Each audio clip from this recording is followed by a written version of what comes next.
welcome to the lectures on the yearly past papers of Pure Math 1. We are starting the series from the year 2012 and we are starting with the first variant, that is variant 1.1. Now let's look at the question. The question is, solve the equation sin 2x is equals to 2 cos 2x for x lying between 0 and 180 degrees inclusive.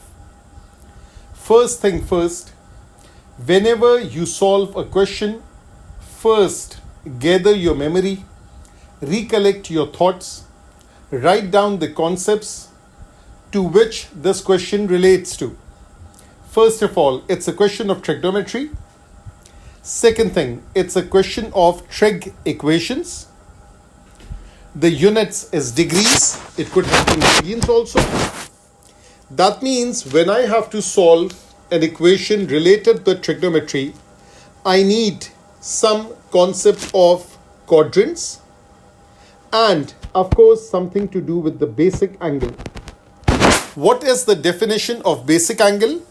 The acute angle which a line makes with the x-axis.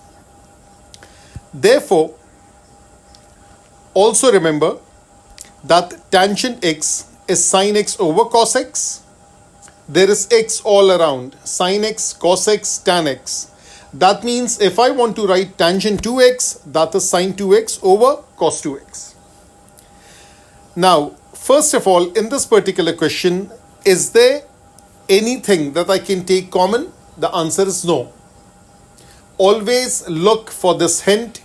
In mathematics, whenever there is a possibility of taking common, always take common. Now, there is nothing in common. There is no trig function in common. So what should be my approach? Look to the left at the bottom. Tangent 2x is sin 2x over cos 2x. Therefore, divide both sides by cos 2x. What happens? On the left, we have sin 2x over cos 2x. On the right, we have 2 cos 2x over cos 2x. Sin over cos is tan. This comes out to be 2. Our objective is, in any trigonometric equation question, simplify either by taking common or by taking division or by middle term factorization or by using a trig identity in combination with a middle term factorization, maybe a quadratic formula. Get a single trig function. Once you get a single trig function, then you can apply the process of finding solution to this equation. Now, tangent. Tangent is positive in which quadrant? First and third. This is what I meant when I said the quadrant diagram on the left in yellow. Then I have to modify the range. X lies between 0 to 180. Therefore, 2x lies between 0 and 360. What is alpha? Alpha is the basic angle. Let alpha be the basic angle. Tangent of alpha is equals to 2. Use a calculator. Alpha comes out to be 63.43 degrees. Now, what is the basic angle diagram? Let me draw it. When I say the basic angle diagram, what I mean is this. I have drawn the 4 quadrants. Theta is the required angle. In some question, it could be written in terms of theta. In some question, it could be written in terms of x. And alpha is the basic angle with the x-axis, the acute angle with the x-axis. In the first quadrant, theta is alpha. In the second quadrant, theta is 180 degrees minus alpha. In the third quadrant, theta is 180 degrees plus alpha. Fourth quadrant, theta is 360 degrees minus alpha. Now, those who cannot recall how this thing came into being, what were the basic questions that we did regarding trigonometric equations?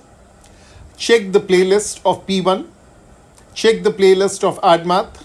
There are 2 videos that are related with trigonometric equation in degrees and 1 video related with trigonometric equations in radians. Cutting the long story short, we have 2x is equals to theta is equals to alpha 63.43 degrees, and in the third quadrant 180 plus 63.43. Make x the subject, take care of the accuracy. What is the level of accuracy required for angle in degrees? We need the final answer in 1 dp, 1 decimal place. Therefore, working should be in 2 decimal places. So this question is done. Let's move on. Another question. That is this question of this circular measure.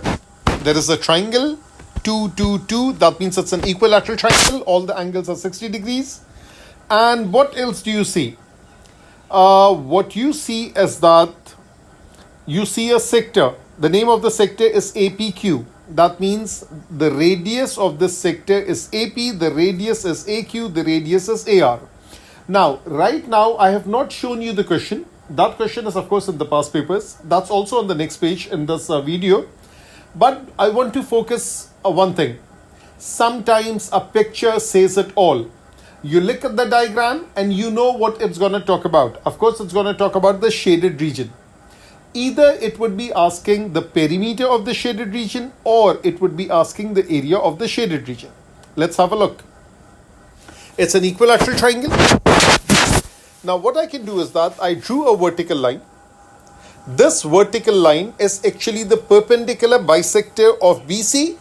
How do I know this? From my basic knowledge of math, from the property of an isosceles triangle. That means in an isosceles triangle, an equilateral triangle can also be classified as an isosceles. Why? Because equilateral is the highest thing. Yes, two sides are equal. All three sides are equal. Definitely two sides are also equal. So therefore, it's in isosceles triangle also. So if I draw a perpendicular AQ, that perpendicular is the perpendicular bisector. I get a right angle triangle ABQ, and I can do a lot of things with this triangle. I can apply Pythagoras theorem, I can apply sine, cos, tan, and so on. So I found out the height, which is root 3. I could have found out using trigonometry. I found it out using Pythagoras theorem. AP, AQ, AR, that is all root 3. That is in fact the radius of this sector. And what is the angle? The angle of the sector is pi by 3. That is the angle BAC. Now, what should be my approach in order to find the area? I should find the area of the triangle. I should find the area of the sector. Triangle would be bigger, sector would be smaller. Subtract, you get the answer. Before you pick your pen and start writing on a piece of paper, first decide your strategy. Using the calculator comes at the very last. So what is the goal? Listen to it again. Look at the question. Read the question. This was just a rare exception in which I wanted you to first look at the diagram. Otherwise, look at the diagram as well as read the paragraph. Read the whole thing. Make a map in your head, a mental image. What is this question about? What are the tools that I possess? What are the formulas that I use? Is there anything special that I need to take care about the units? Degrees, radians, something of that sort. Is my calculator in the correct mode? What knowledge of basic math do I need? What would be my strategy? Which areas or perimeters should be found out first? So that is the thing that I'm talking about. Once you have done this thing, it would hardly take a minute. And then you start writing it down. Remember the rule for exam. Whatever is the number of marks, the maximum time allotted for that particular question would be 1.5 times the number of marks.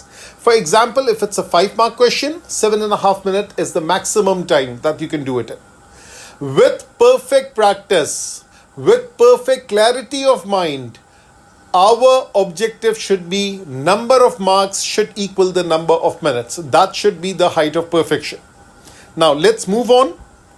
Area of sector, half r square theta. We are working in radians. Theta is in radians. Calculator in the radian mode.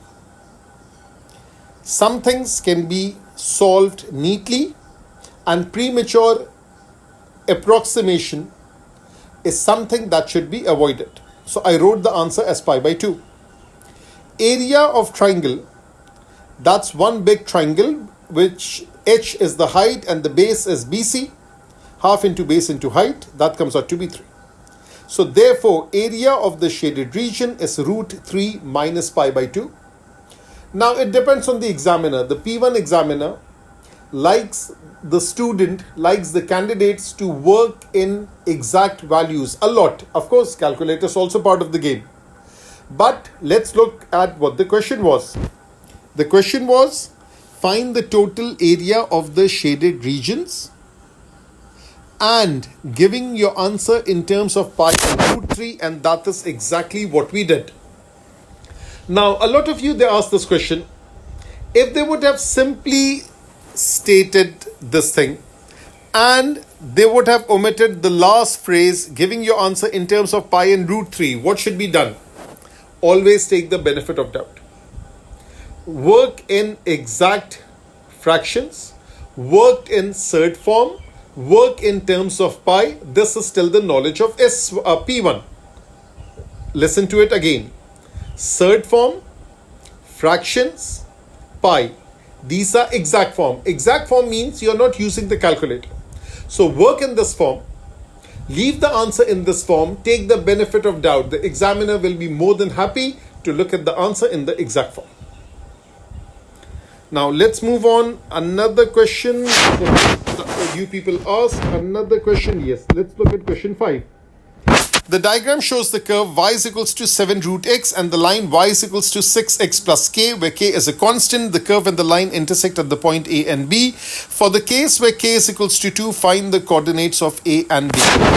What do you think this question is about? At a glance, it feels like a simultaneous equation question. And you are definitely correct about this. Yes, it's a simultaneous equation question, but there is a small glitch in it. What's the glitch? The glitch is, it is 7 root x is 6x plus 2. That means there is a root x involved. There is an x term involved. So therefore, I need to get rid of that square root sign. What should I do? Square both sides. When you square both sides, 7 gets squared, root x gets squared, 6x plus 2, the whole thing gets squared. Everyone agrees till here. But a lot of people, sometimes they are human beings, they make this error.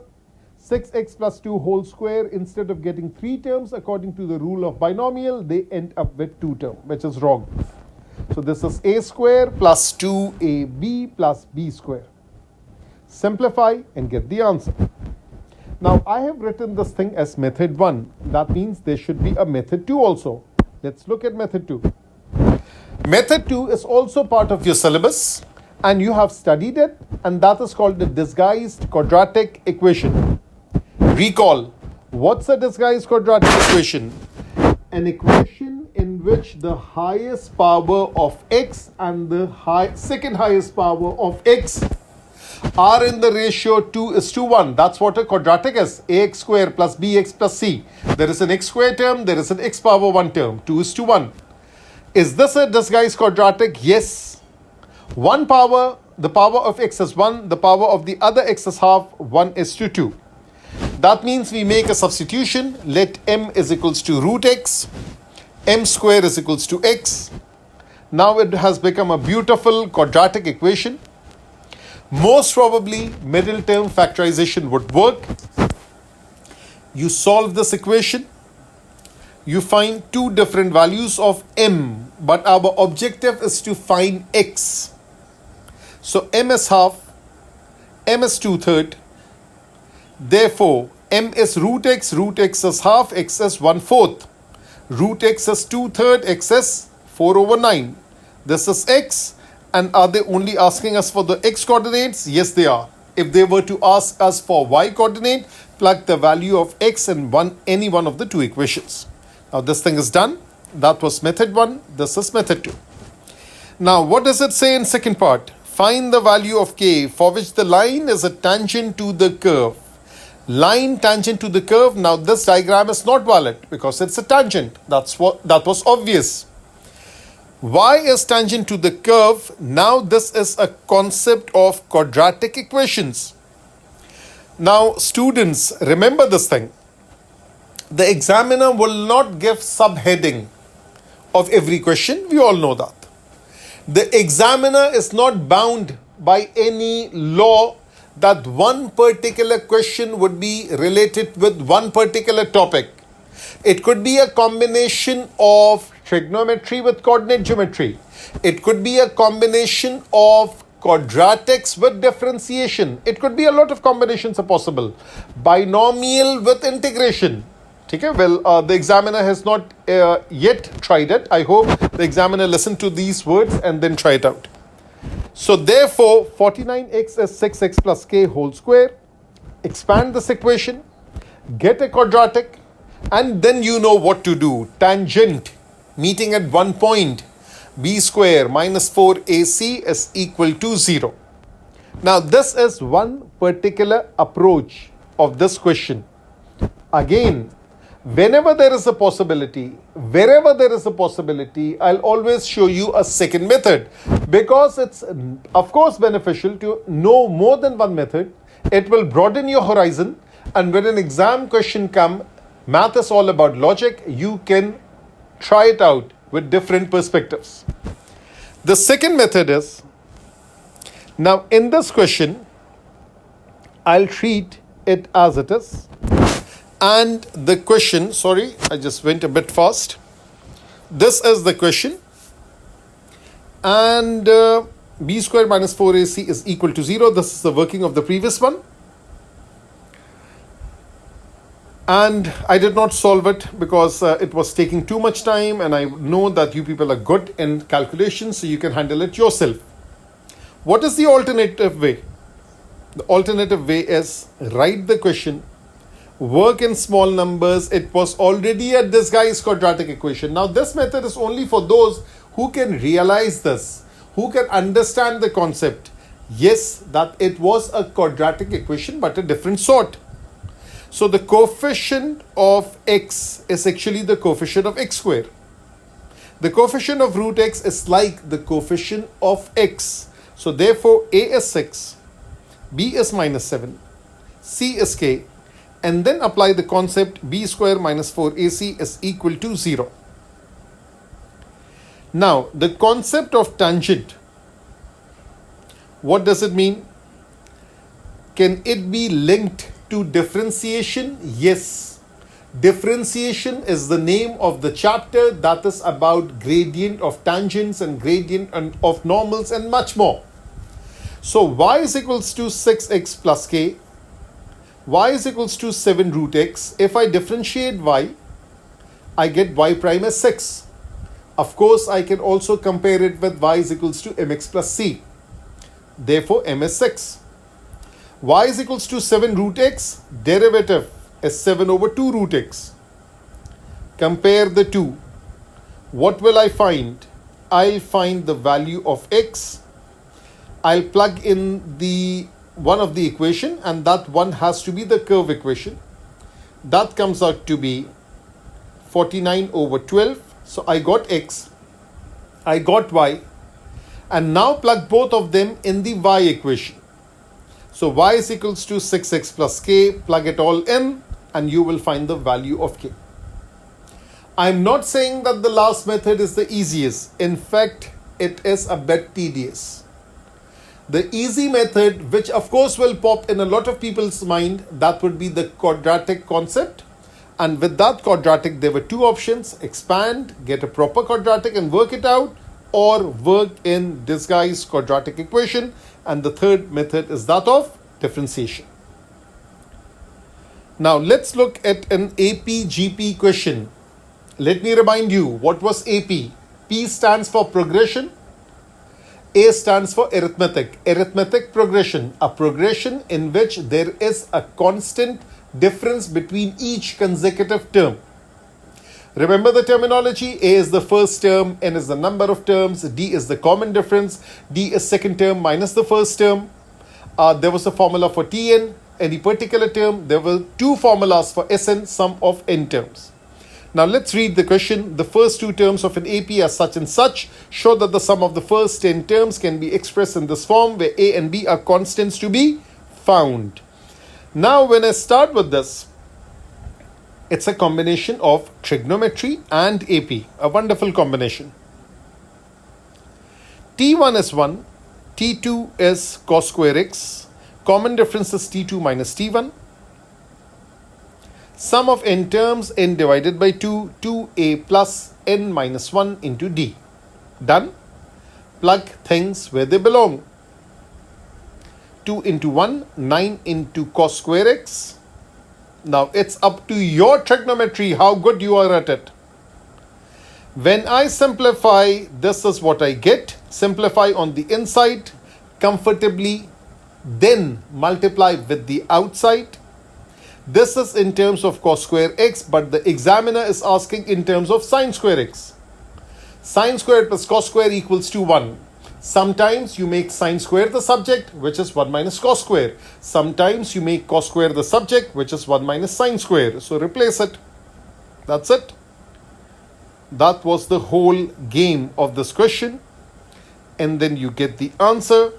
10 minus 45 sin square x, where A and B are constants to be found. Therefore, do write it separately. Do not leave any stone unturned. Some people, they have a habit of writing 10 minus 45 sin square x. That's not the end of it. Right? Compare it with what they have given. A is 10 and B is 45. Now, another variation of this question. The same formula would be working, but there would be one small trick that I would employ, and I hope you will enjoy it. That trick is, when I write 9 multiplied by cos square x minus 1. Let me change it to sin square x at this moment. Sin square is 1 minus cos square. Therefore, cos square minus 1 would be minus sin square. So, therefore, cos square x minus 1 is minus sin square x. Plug it in and you don't have to worry about changing at the end. The working gets a bit shorter. So, now this is the normal people working. And this is the outlier working. Very few people would dare do this thing at this point. And those that do, they are the ones who stand up for A stars, and they are the ones who stand up for the distinction level. Let's look at the second part of the same question. The first two terms of a GP are such and such, where theta lies between 0 and pi by 2. Find the set of values of theta for which the progression is convergent. What does this word convergent means? Convergent means we are talking about a GP and sum to infinity exists. An infinite series has a finite sum, provided common ratio of the series lies between minus 1 and 1. So now the whole game is about the common ratio. Common ratio lies between minus 1 and 1. Make tan square theta the subject. I drew a number line. Tan square theta lies between minus root 3 and positive root 3. I have labeled a 0 in the middle. Why do you think have I done it so? I have done it so because when I take the square root for a negative number does not exist. It's not a real number. It's a complex number. It's an imaginary number. So therefore, the range minus root 3 to 0 gets rejected, and the final range lies between 0 and root 3. Then you take square root of both sides. Tangent theta lies between root of 0 and root of 3. Theta lies between tan of 0 and tan of root 3. Use a calculator. You just have to work in the basic angle form because it was lying between 0 and pi by 2. Hence, theta comes out to be between 0 and pi by 3. What does it mean? It means that in the series, if the value of theta lies between 0 and pi by 3, and you form this whole GP, even though it's infinite, its sum will be finite. That is the logic of this question. Last part was pretty easy. Find the exact value of the sum of infinity. A is 1, theta is pi by 6, common ratio comes out to be, work in the exact form, avoid decimals. This comes out to be 1 over 9. Apply the formula. Sum to infinity is a over 1 minus r. Hence, you get the answer. Look at the aesthetics of this question. Make sure the examiner enjoys reading your question. If the examiner enjoys reading your question, he will mark your paper in a graceful manner. He will be more than happy to give you the marks. If your working is all about crisscross and deleting things and slashing out things and not leading the examiner to go in the right direction, why in the world would the examiner be obliged to give you any marks? He won't be thinking very hard and searching for the answers all over the paper. He needs to look for a proper pattern.